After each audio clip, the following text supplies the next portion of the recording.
ñu tàmbalee ko ak journal bi njëkk ci journaux yi muy Source A nu mu xëyee tey. Alors on commence par le cadeau de fin d'année de Diomaye aux paysans pour cette campagne de commercialisation des produits agricoles. Le prix de l'arachide passe de 280 à 305 francs. mi nga li ñu doon xaar fan yii yëpp mooy ñu fixé li nga xam ne mooy njëgu gerte gi daal dinañ koy fixé démb ci conseil interministériel bi premier ministre Ousmane Sonko doon jiite.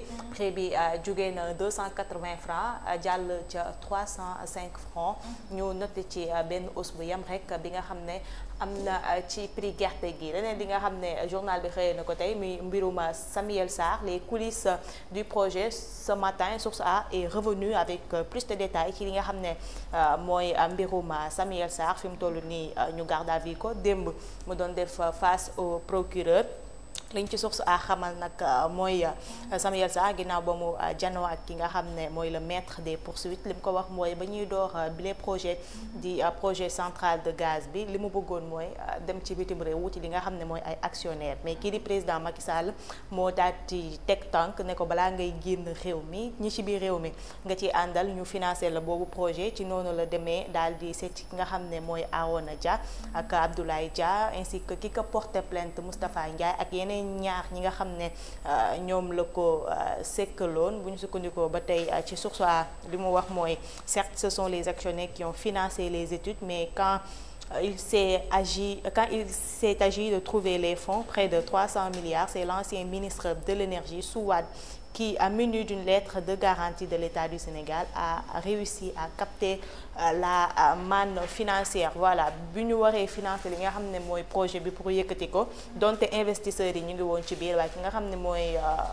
ministre bi je pense moom la Samuel Sarr moom moo yoroon ak li nga xam ne mooy lettre de garantie bi nga xam ne État du Sénégal moo ko signé daal di génn dem ca bitim réew pour mën a am yooyee koppar ngir daal di financer projet bi. Toutefois, si Samuel Sarr devait aller en prison, le principal bailleur pourrait essayer de racheter les parts des parties en conflit au cas où une solution n'est pas trouvée au bout de 3 mois et notre pays pourra cracher sur son dur désir d'arriver à son autonomie énergétique. Voilà bu fekkee moom Samuel Sarr dañ ko nar a yóbbu prison ki nga xam ne mooy bailleur bi moom moo financé projet bi dina jënd mbir yi te bu boobaa perte lay doon ci ñun sénégalais parce que Omar mi ngi ko doon wax keroog dafa nekk projet bi nga xam ne mën na dimbali sénégalais ba courant bu cher bu ñuy jooy mu mën a wàññeeku mais si toutefois moom Samuel Sarr par malheur ñu daal di koy yóbbu prison mbir mi dina daal di këppwaat suñu kaw loolu Source A yeewoo leneen li nga xam ne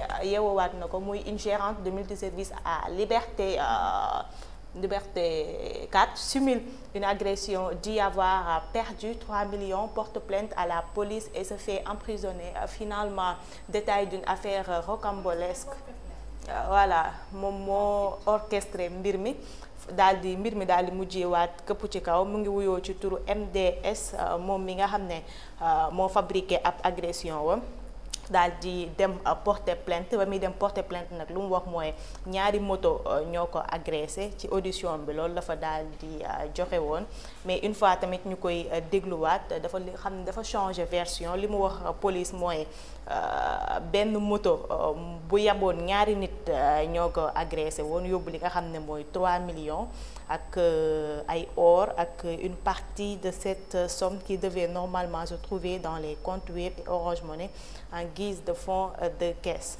Voilà ginnaaw bi ko policiers yi sëkkatoowee nag si la affolé daal di changer version ñoom police ñu mujjee xam ne li muy wax du dëgg liñ ci teg mooy soumise au feu roulant des questions et reconnaît avoir profité du voyage de sa patronne pour détourner l'argent et monter l'histoire de l'agression. Finalement avoué na ni lépp moom moo ko orchestré dafa profiter ci voyage u patronam pour daal di simuler li nga xam ne mooy agression wam. Auparavant, le transport effectué sur les lieux a permis aux vendeurs de fruits et aux autres riverains de dire qu'aucun cas d'agression ne leur a été signalé. Voilà ñi ko wër nee na ñu gisuñu benn yoon moom ñu daal di koy agressé mu mel ni daal lu mu waxoon du début à la fin dara du si dëgg ñu jeexalee ko. ki mu am bay porter plainte police nga porter leen plainte xam nga dinañ dugg ci sa biir enquête. mu pare. ba porter plainte ba pare wax ñaari version. waaw dafa dem police porter ci plainte. waaw policier yi la porter plainte. non porter wu plainte policier de mais dafa dem. dafa dem waaw pour porter plainte ne dañ ko agressé yóbbu 3 millions ak ay or. moom la jaar sa kanam la day xoolal. mënoon na luyee borom ñaari moto rek ñu jox ko saa bi après mu neexal leen. jox leen ku ne saa. dafa def le ko ndax dafa def retrait yi ci par Wave ak Orange Money te xamul ne suñu police scientifique bi dañoo xare. yow suñu déggoo li ma la da ngay ñëw taxaw wax ñu xam ne waxoo dëgg. police su Sénégal dañoo xarañ. da ngay ñëw taxaw wax ñu ni la waxoo dëgg na bu lay lu ko daanee. ba pare ñu ne la waxoo dëgg damal foy moom daa am fit sax ci jigéen ubbi ci yow ab blanquette civilu ñëw jéem laa sax doxaan ñu baal ma si kàddu gi yooyu yëpp mën nañ koo def policier mën na civilu ñëw jéem laa doxaan yaa ngi dégg après nga nettali ko problème bi yëpp nu mu demee fekk policier la xeetu façon enquête bu ne la ñuy def man dama leen a bëgg de enquêteurs yi Sénégal yi xarañ nañ daal. am na kenn bu nekk Tamba loolu lañ ko doon jàppe mais ci parti ñoom Amina bi la bokk policier bi da koo doxaat. wax ko dëgg bi yëpp. bilaay heure bu waa Pastef yi réunion war a def seen yëfi saay-saay yooyu gel bi informé ko. su ma la waxoon turu gel bi da ngay taf sa gémmiñ pourtant des fois ma gis Pa Moussa Sow di ko estati. ne ma la ko bokkaat. ñu xam kan la. waaw heure bu ñu waree teg seen affaire yi da koy wax far bi parce que da kaa dem Babacar no policier bi moom loolu intéressé wu ko li ko intéressé woon mooy caay-caay gi ñu doon laal moo tax mu infiltré woon gel bi. dëkk bi wóorutul la. ku yàggu jub rek.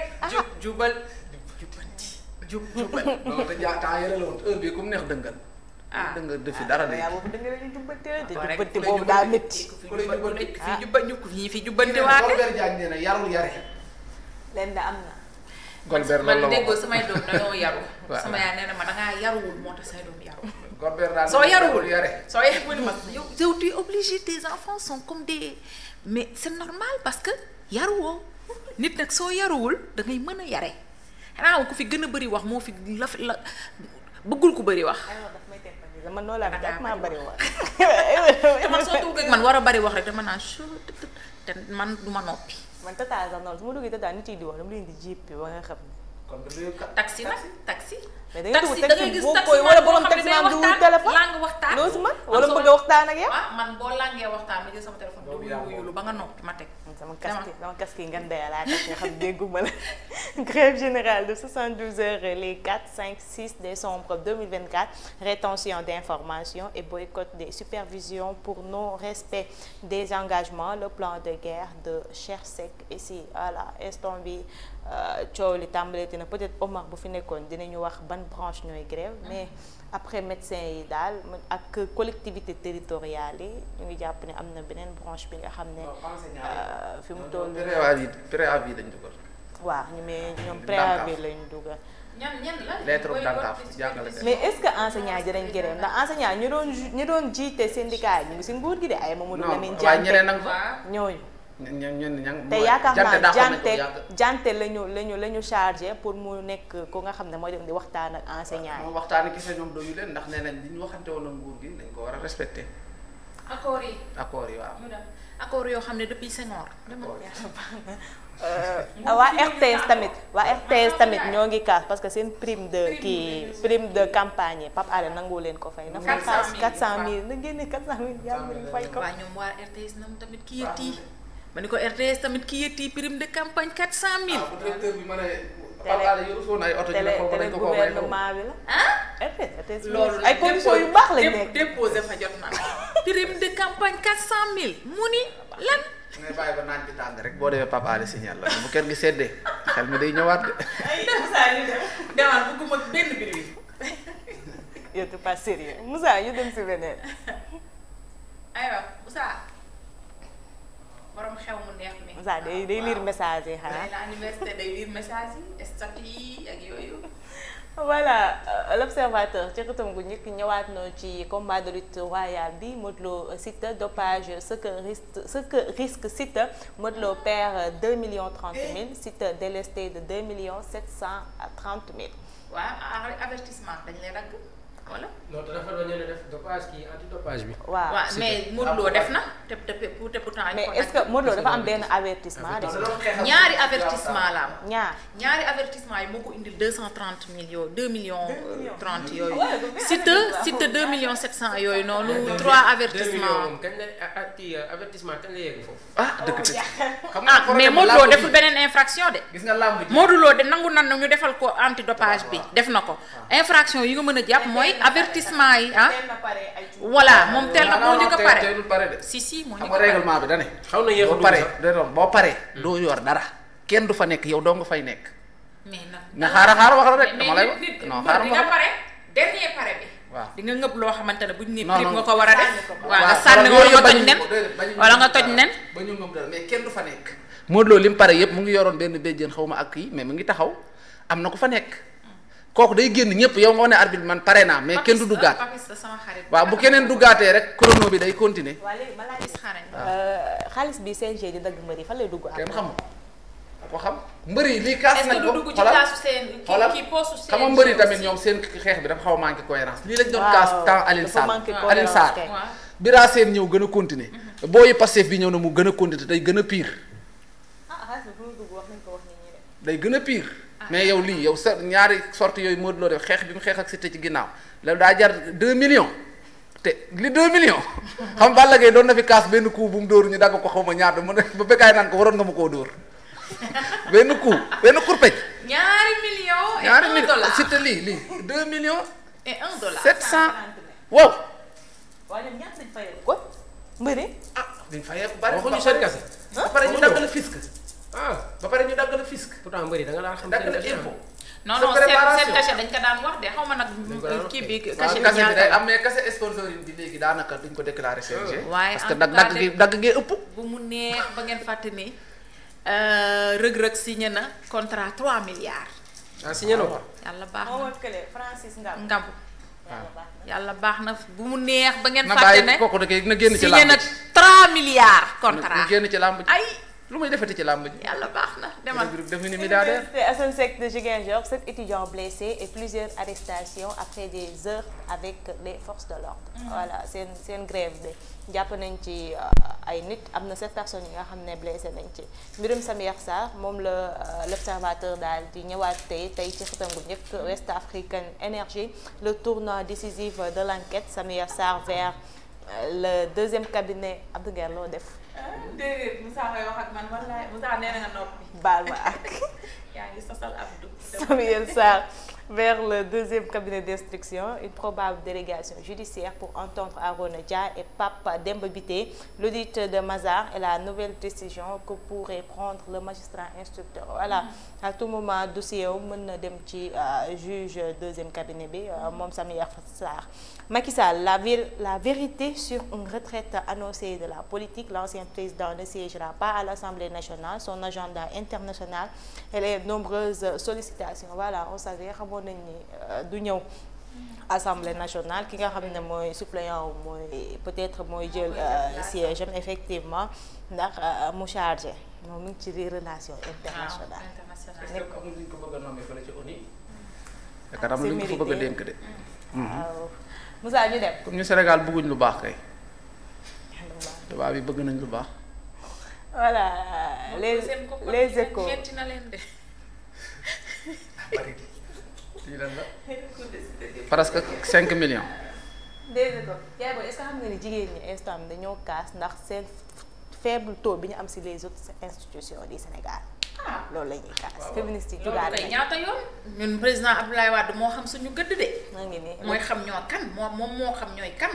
respect parité ci ñu moom parité bi mu ñu indi rek danoo am fayam waaye ñun ñi fi jaar ñi amuñu fayam président Abdoulaye Wade kese moo jëloon jigéen au la main ak président Macky Sall mii fi jógee ndax defoon na Mimi Touré au moins premier ministre Mame Madior Boye nekk jigéen bu njëkk a nekk premier ministre jël Anna Sémou Faye joxoon ko defe naa police Anna Sémou Faye joxoon ko police première femme gouverneur également defe naa ni sous Abdoulaye Wade la woon waaw ñun jigéen ñi kay yàlla baax na parce que nag Aïda Mbodj moo yanu woon combat parité bi da nga ko fàtte. cofal nañ war na leen yàgg na. cofantal nañ ba mu jot góor ñi da leen farale léegi. mais yàlla baax. en tout cas mouvement si la ñu bokk la tudd ñoom il déplore la persistance d'une sous-représentation des femmes au sein des. dañu war a wut candidat. instance candidat dañu war a wut fal ko. loolu la ñu wax. Les Échos mooy noonu. aussi ñëwaat nañ ci sanctions financières yi borom 2 millions yi. ñëwaat nañ aussi ci les rapports d'activité des résultats 2020 21 ak 22 23 de l'ANAQ-Suit, les révélations sur les établissements d'enseignement supérieur sur 75 établissements évalués entre 2020 et 2023, 58 sont habilités à délivrer des diplômes, 218 pourtant mu ngi yéeg des programmes ont été accrédités par le conseil scientifique sur 279. na bachelier yi di xool école de formation yi nga xamante ni c'est reconnu par l'État nga xamante ni sa diplôme reconnu par l'État du Sénégal loolu moom moo am solo. Ne vous fiez pas sur les publicités, ne vous fiez pas sur yombaay bi wala dara parce que nga génn am diplôme boo xamante ni c'est pas reconnu par l'État am na ay entreprises yoo xamante ni ñoom loolu lañ lay laaj. mais xam nga la moo nekkoon problème bi. defe naa autant bu sama grand frère bi am baccalauréat la mooy ñi état jëloon nga yóbbu leen si école privée yi. école privée yooyu lañ reconnaître woon ñoom ñoo génn ak ay diplômes yu bon. ñoom ñoo génn ak ay diplômes yu ANAQ-Suit kiiwul comment dire reconnaître voilà instant bi ñoom ñoo am problème xanaa xamoo ñoom ñoo ñu yee sax ñun ñu mujjee ñu après pour avant baccalauréat ñuy dem di xool école yu ñu certifié sur la net. ban année nga am bëgg yow. 2019. ah 2019. en 2019 ci Covid. ci baggu corona yi la. mooy bi ñuy sëllax xale yi ñuy dem. comme ENA l'an 2000 rek ba Abdoulaye Wade di sëllax gars yi. ci ñu dem Jomaa yëpp la ci dugg. Moussa ñu dem si beneen. risque de renégociation des contrats boobu noonu. Moussa arrière. voilà tuuti rek voilà. Procès à l'international, fuite des investisseurs, dommages et intérêts, les risques de renégociation des contrats pétroliers. suñ ko defee moom dinañ ko arranger trop parce que ñun moom li ñu nar a lekk ci lii nga xam ne ñoo ko moom tuuti na ñun moom ko ba pare nar ci lekk lu ndaw lii as lëf. ba pare essence bi du yokku. ñu ne dañuy renégocier waat saytuwaat contrat yi. ay ca demal. waaw loolu c'est possible nga foofu. bien sûr bu contrat bi amul clause kay. mais su amee ay clause nag mooy sama problème. waaw bu amee clause te tubaab lu muy def am na def clause. da ciy wutal clause ça dépend ñu dem. procès pétrole de Moussa ñu dem Dakar waaye Londres lay jeexee ci. Détresse des producteurs d'arachide, la mauvaise récolte gâche la traite. Le prix du kilogramme d'arachide fixé à 305 pour étouffer la récolte catastrophique. Les paysans n'ont pas souvenance d'une aussi mauvaise récolte de l'arachide. Cette année, le monde rural est sous la menace d'une insécurité alimentaire. Tribune moo ko tribune temps ay kii lañ ay opposants lañ de. Suppression des fonds politiques d'agence de services inutiles, première décision attendue de la nouvelle assemblée. Voilà Moussa ñu dem. Libération moom ñëwaat na ci affaire Jérôme Bandiaky, traque des présumés nervis, les derniers rebondissements de l'enquête. Le lutteur Bathie Ba alias Mbeuss conduit devant le doyen des juges et écroué, cité par Jérôme Bandiaky comme étant celui qui lui a vendu une arme retrouvée chez lui. Sakorika dit à Papis, demi-frère de l'ancien ministre Doudou Ka, arrêté hier par la DIC. Sa famille clame son innocence. Des gilets pare-balles, des munitions et 3 armes à feu saisies à Ouest Foire où il loge lors des perquisitions. L'une des armes était détenue sans autorisation. Voilà. Des Chinois au cœur d'une vaste escroquerie pyramidale en ligne à partir du Sénégal. 1811 victimes dénombrées, le préjudice estimé à plus de 3,7 milliards de francs CFA. L'opération a été conjointement menée par l'Interpol, Afripol et la police nationale sénégalaise. fii xeet bu ne dañ lay arnaque xeet yëpp la ñuy arnaque fii Sénégal. réew mi métti na nag chinois. yàlla baax na. chinois waaw. yàlla baax na wuñ ko def seen dëkk. Cheikh Thiam envoyé en prison. Thiam l'ambassadeur moom il sera jugé vendredi en même temps que Adama Gaye en flagrant délit. Moussa ñu dem. Le Soleil. moom bi tamit ñëwaat na ci prix gerte gi fixé à 305 francs. Auparavant Au purement de 74 milliards de francs CFA de dette, l'État huile la campagne. Démarrage prévu le 5 décembre. Il sera pour un fonds semencier, construction d'unités de stockage de denrées alimentaires. Le secteur privé local s'engage. Ak lu ñu ci mënti wax moom démb peut-être kii xanaa kontaan ne paysans yi. waaye lu ñu kontaan bu ñu fàtte ni ndoxu Casamance bi la ñuy naan fii Sénégal. ndoxu Casamance. waaw. au Casamance. sponsor dañoo xam naa dañoo fàttee dindi kii. non fàttewuñ ko de noonu la war a mel. non c'est pour promouvoir un tout petit peu voilà. waaye lu kaay si dëkk bu bari na de xanaa. waaw mais xam nga ku nekk da ngay promouvoir fa nga Sadio Mané lii rek lay naan. Sadio Mané mosoo koo gis mu yor au Casamance rek lay naan. waaw moo xam nga moom seen kii la seen égérie la. Sadio seen égérie la premier ministre du Sénégal. kii premier ministre la. waaw léegi premier ministre bu Sénégal mu dëkk foofu noonu du leen promouvoir waaw ba pare ko neexee sax promouvoir leen nag ngeet loolu moom dara nekku si man li ma ci neex rek mooy promotion dëkk bi la. est-ce que xam nga ni naroon naa leen porter plainte. luñ la def sama photo. lañ taf la ñu jëloon def ko story Instagram. ay milliards la. bilaay sama photo. yow def ko story Instagram. ay milliards photo bu ma yore woon seen million nga perte yow. Bilaam ne loolu gagné ci milliards yi. waaw moo war expresso. day tax nga waroon am conseil juridique. soo paree naa jël sëriñ. loolu sëriñ. yaa ko de si ay mois lay toll. maa ngi presse Afrique soo paree naa jël sëriñ avocat. dindi nañu image. waaw dindi nañ ko parce que waaw moom yow dimbali nañ kii dafa. Amina tekki woon na ba pare. ko waroon ni karaj. waaw ba tekki waale ñu sax ñun. kii boo ne ko woon karaj. man nga daal yónnee ko kii mu défendre vite fait bien fait. Amina déglu sa waay xeer yi mu lay sànni. Abdi Naar bu lay défendre ngay perte. musul gagné pro Californie rek la fi gagné. bàyyi jàmm te viol la ko doon toppee ñu mujjee ko coup vérifié volontaire. bàyyi jàmm. Naar Ndiaye mais man dama ko gëj a dégg. te Fatima am na lañ ma def photo bi comme si biti la ak photo woo sama greffage bi naaw ma yor affaire bi di taan ñu ne bind si avec la Casamance 16 respirer la fraîcheur. waaye yàq nga ay milliards demal. soo paree naa la woon photo bi. sa yaay da laa waroon rendi amul ko benn njëriñ. demal. Inauguration de l'autopont de Front de Terre, la circulation prend de la hauteur entre Bourguiba et Grand Yoff. dëgg la nag. kii bi ubbi na diggante Notre Dame ak foofu rafet na nag. jërëjëf Macky Sall man Sall laa jaar. Sàllam tooro terrain basket bi ci suuf. ak fi xale yi di féexlukaay fowee yi noppalukaay fu xale yi di ak fowee. vision. désengorgé nañu foofu ba nga xam ni sa xale yi dañuy wàcc am ku leen taxaw foofu passage clouté bi la ñuy mais xanaa marché samedi kon dootu fa amati de. non man kay nee naa. non nañ ma marché baal bi nag mënatu fa am. nañ ma baal nag. marché ñi nga xamante ni ñoo ne foofu yëpp. li ko dalee buntu Notre Dame ba rond-point Liberté 6 wóor na yàlla foofu yëpp suñ ko désengorgé woon rek foofa toj. kon Pastef tas.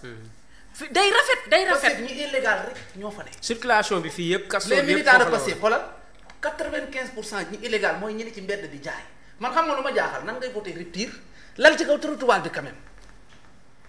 loolu nag dañ ko fee fekk nag ngeer. kon du li ma wax man kon kay du rupture man li ma wax mooy. rupture bu kay désengorgé woon foofu. lemal say bagages buntu Notre Dame ba le rond-point Liberté 6 bu ñu ko désengorgé woon defaraat foofu noonu. boo ko defee ñooñu ñu casé leen wutal leen foofu noonu kon kii dootu fa amati rang sax dootu fa amati. day ànd ak BRT bi rafet. daal di huile waaw day ànd ak BRT bi rafet. boo ko tegee ci ordre day rafet de day Khalifa Sall vision boobu la daan am pour Ndakaaru. dëgg nag on y va. Moussa ñu jàll si beneen wala jeex na.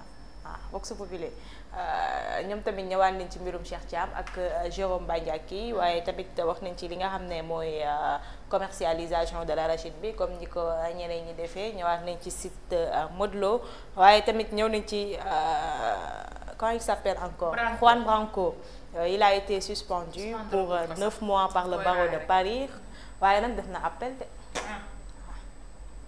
ñoom la rek de waa Paris la def na appel moom secret de l'insurrection la ñooñu moom peut-être ba fu mujj CPI na topp fële débuté nañ ko bu yàgg.